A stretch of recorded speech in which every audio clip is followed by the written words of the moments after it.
24 दिसंबर 2023 अपनी पदयात्रा करते करते मैं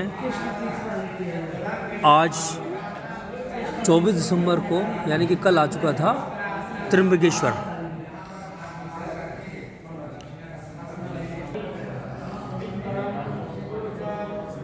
मानचित्र के अनुसार 6 सितंबर 2023 में नागेश्वर ज्योतिर्लिंग से मैंने यात्रा प्रारंभ करी थी और द्वारका धाम पहुंचा था मैं।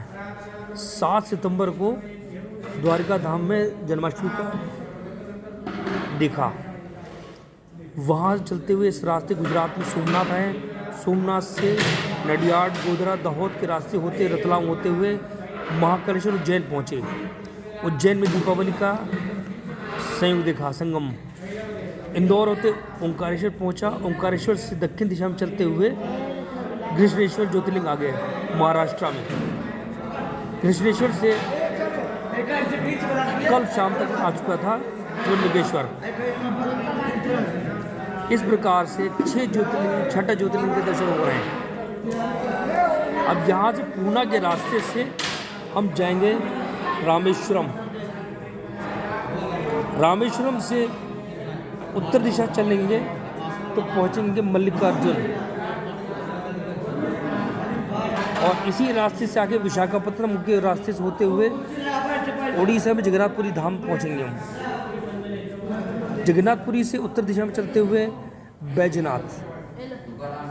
हालांकि महाराष्ट्र में लोग ज़्यादातर जिद करे बैठे हैं, परली बैजनाथ कह रहे हैं और भीमाशंकर भी बता रहे हैं जिसे भीम ने बनाया था।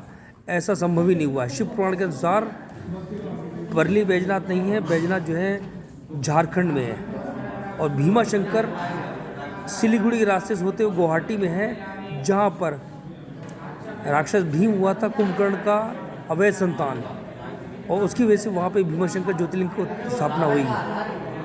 फिर यहाँ से इस रास्ते होते हुए नेपाल लंगा काठमांडू में पशुपतिनाथ दर्शन करके फिर रक्सौल के रास्ते विश्वनाथ, बनारस में दर्शन, अयोध्या होते हुए लखनऊ होते हुए फिर उसके बाद केदारनाथ, बद्रीनाथ पे यात्रा का समापन।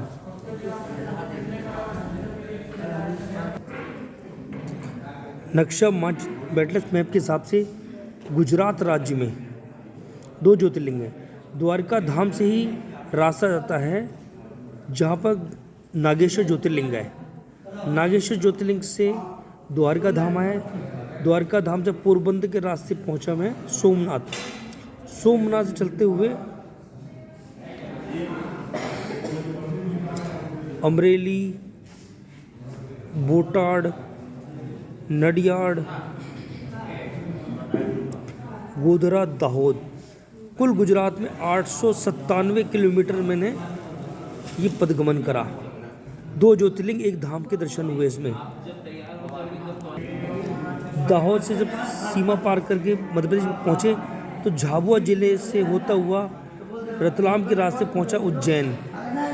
उज्जैन में महाकालेश्वर के दर्शन हुए और दीपावली वहीं मनाई। उज्जैन से फिर चलते हुए इंदौर के रास्ते पहुँचे ओंकारेश्वर। ओंकारेश्वर के दर्शन हुए, यानी कि मध्य प्रदेश में 2 ज्योतिर्लिंग। फिर ओंकारेश्वर के दर्शन करने के पश्चात नर्मदा जी से चले। ओंकारेश्वर से खरगोन के रास्ते में आए यहाँ पे भुसावल से अजंता गुफा का दर्शन करते हुए पहुँचे औरंगाबाद, जिसका नाम पहले था, अब इसका नाम है छत्रपति संभाजी महाराज नगर। यहाँ पर ही जो है 23 किलोमीटर की दूरी पर घृष्णेश्वर ज्योतिर्लिंग है। घृष्णेश्वर ज्योतिर्लिंग के दर्शन करें। यहाँ पर महादेव भी है, जहाँ पर कहते से घुष्मा ने रानी कुंड तपस्या भगवान शंकर जी की पूजा की थी।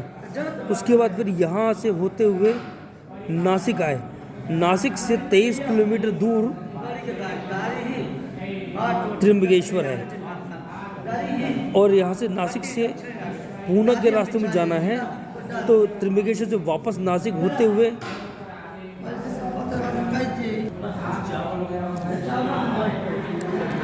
अब नासिक से पूना जाने के लिए इस रास्ते से होते पूना पहुंचेंगे। पूना के रास्ते से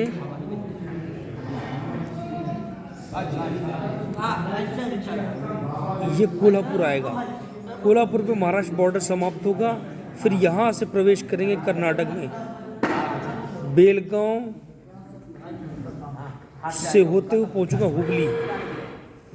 हुबली से मैं थोड़ा सा राह परिवर्तन करूंगा। यहाँ पर हनुमान जी का जो है जन्मोत्सव जो है इस स्थान पर है, जिसे कहते हैं कर्नाटक में। हुबली से हम्पी जाएंगे। हम्पी के पास किष्किंधा पर्वत है, जहाँ हनुमान जी का जन्म स्थल माना जाता है। इस हम्पी किष्किंधा पर्वत के दर्शन करने के पश्चात चित्रदुर्ग से होता हुआ मैं पहुंचूंगा बेंगलोर। बेंगलोर से होसर होते हुए इस रास्ते पर कृष्णागिरी के रास्ते चलते हुए सीधे पहुंचेंगे नमक्कल मदुरई।